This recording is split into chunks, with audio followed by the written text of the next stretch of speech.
What's going on, guys? My name is Vetro. Make sure you hit the like button and subscribe. Only 1% of you guys are actually subscribed, so if you want to join the Vetro fam, then you know what to do. Let's talk about Vanguard. Now, I know a lot of you guys are very excited for the upcoming release of the next installment in the Call of Duty franchise, but we need to manage our expectations considering that this is coming from the same studio who produced Advanced Warfare and World War II. Now, these games weren't inherently terrible, but they had a few flaws that toppled those games' reputations. We'll get into those flaws later in the video. For now, let's talk about the good. Vanguard is returning to Call of Duty's roots back in the World War II era. Some may say this is a mistake, but I personally enjoy the World War II era considering I've played games like Call of Duty 2 and World at War. I've even played Treyarch's spin-off of Call of Duty 2, Big Red One. Many people have shown concerns that this era will limit what Sledgehammer can put in the game. You that have this concern do realize that Activision is still going to want to make money off of purchases in the store, so trust me when I say Sledgehammer won't be limited. Of course, they want to have some sort of historical accuracy, but that's not their main priority. How can Sledgehammer improve off these past mistakes? Well, for starters, supply drops were a huge problem in their past games, but fortunately, that is not a problem we need to worry about anymore, so there's one major flaw gone. Let's talk about the other ones I mentioned earlier. Skill-based matchmaking is another issue that needs to be addressed. We've learned that Vanguard will have the same SBMM system that Cold War had. This is a major problem seeing how Cold War's multiplayer turned out this year. If they must add this system, it's going to need some serious tweaking and revising to get it right, because Cold War feels more like a chore than a game. If you're an above average player like myself, then you would know that you would get a somewhat easy game where you could go 26-11, but the very next game you play a full team of CDL skins who haven't showered in weeks and are using pro comms in a public TDM match on Moscow. So if I do well on Vanguard and then play max levels the very next game, I'm uninstalling multiplayer and playing zombies all year because I know I can't take another year of torture. Now, I'm not saying that skill base should be removed completely because it is good for newer players.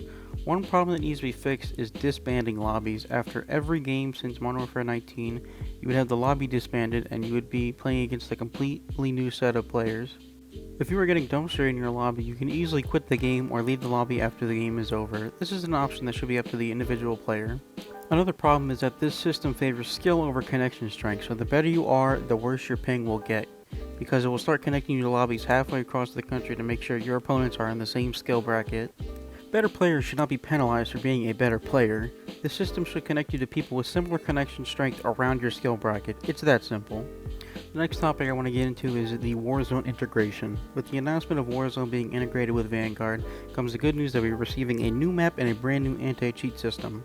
Many have concerns that the weapons being added from Vanguard won't be able to compete with the more modern weapons. This won't be an issue because it would be pointless to add 40 to 50 useless guns.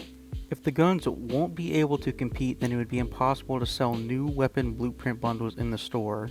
The most plausible problem with the new weapons is that they will be better than the modern weapons, considering they did the exact same thing when Cold War was integrated with Warzone, so people would buy blueprints for the Cold War weapons. Do you guys know how many FFAR blueprints were in the store at the height of the FFAR meta? So what we've got so far is Sledgehammer has a bad reputation with game production, same terrible SBMM system as Cold War, and the most likely bad integration with Warzone. I hope this game is good, but in all reality, it is most likely going to suck. If multiplayer is bad, then the shining light of this game is going to be zombies, which is being developed by Treyarch, so we at least have that to look forward to. It sounds like Treyarch is most likely going to be out of the game cycle for a few years and will be mainly working on zombies for other COD titles. So if Vanguard is successful, then the cycle will most likely be Modern Warfare 2 and Sledgehammer's next game. We could possibly see a zombies exclusive game as Treyarch's next game, which I'm not against. To wrap it all up, I believe that this game will fail, but I'm hoping it doesn't for the sole fact that I would like a good Call of Duty, since we really haven't had one since Black Ops 2. I know some people would disagree with me when I say that, but it's just my opinion. Feel free to comment what you think the last good Call of Duty game was. My name is Vetro, and it's been good talking to you guys today. Make sure you like the video and subscribe. See you guys next time.